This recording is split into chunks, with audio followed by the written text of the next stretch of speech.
पूरी दुनिया में जो कोरोना वायरस फैला वो अब तक काबू में नहीं आ पाया है। अब चीन के इनर मंगोलिया क्षेत्र के बायानूर शहर में ब्यूबोनिक प्लेग का मामला सामने आया है। खबरों के मुताबिक ये मरीज एक चरवाहा है और उसे क्वारंटीन में रखा गया है। मरीज की हालत स्थिर बताई गई है।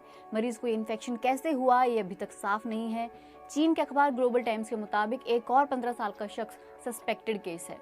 अधिकारियों ने लेवल 3 की वार्निंग जारी की है। हालांकि ये कम खतरनाक लेवल है वार्निंग सिस्टम का। 3 नंबर की वार्निंग के तहत उन जानवरों का शिकार करना और खाना प्रतिबंधित होता है जिनसे प्लेग फैलने का खतरा हो। इसके अलावा लोगों को संदिग्ध मामलों के बारे में सूचना देने को भी कहा जाता है। क्या है ब्यूबोनिक प्लेग और क्यों इसने चीन के स्थानीय अधिकारियों को चिंता में डाल दिया है?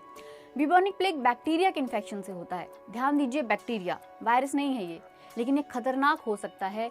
आमतौर पर एंटीबायोटिक दवाइयों से इसका इलाज संभव है। ब्यूबोनिक प्लेग के मामले कई बार दुनिया भर में सामने आते रहे हैं। साल 2017 में मेडागास्कर में इस प्लेग के 300 मामले सामने आए थे।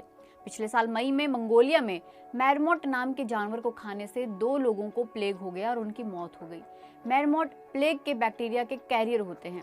मंगोलिया में विश्व स्वास्थ्य संगठन के एक अधिकारी ने बीबीसी को बताया था कि वहां मान्यता है कि मैरमोट का कच्चा मीट और किडनी सेहत के लिए लाभदायक है।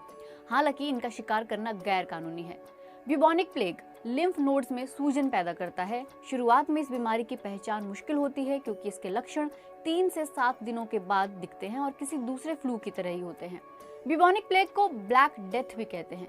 14वीं शताब्दी में ब्लैक डेथ के कारण एशिया, अफ्रीका और यूरोप में करीब 5 करोड़ लोगों की मौत हो गई थी।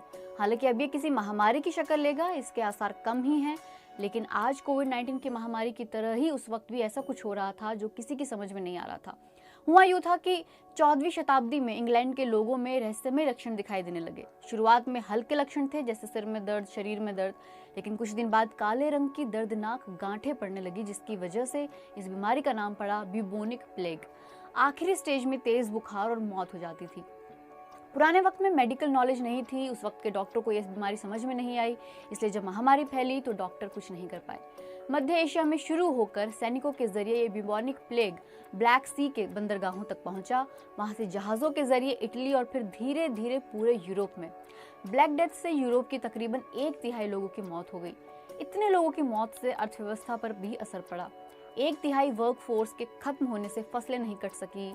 गांव के गांव खत्म हो गए। जिन लोगों को ये बीमारी हुई उनमें से 80% लोगों की मौत हो गई। उस वक्त एक ऐतिहासिक घटनाएं दर्ज करने वाले स्कॉटिश व्यक्ति जॉन ने लिखा था कि बीमारी ने हर जगह लोगों को अपनी चपेट में लिया, खासकर मिडिल और लोअर क्लास पर सबसे ज्यादा असर पड़ा। इसने ऐसा डर लोगों में पैदा किया कि बच्चे अपने मरते माता पिता के पास भी जाने की हिम्मत नहीं कर सके और माँ बाप बच्चों के पास। यही लाइन्स आज कोविड-19 के वक्त में भी लिखी जा सकती हैं। हालांकि डेथ रेट कोविड-19 में काफ़ी कम है, लेकिन अर्थव्यवस्था को जो नुकसान होगा वो अब ज़्यादा होगा क्योंकि उस वक्त के मुकाबले ये एक ग्लोबलाइज्ड वर्ल्ड है और एक दूसरे पर निर्भर इकोनॉमी। आज के वक्त में आवाजाही ज़्यादा है, इसलिए कोविड-19 के फैलने में सालों नहीं लगे, कुछ महीने ही लगे। आखिरी बार 19वीं शताब्दी में चीन और भारत में प्लेग के फैलने से 1 करोड़ 20 लाख लोगों की मौत हो गई थी।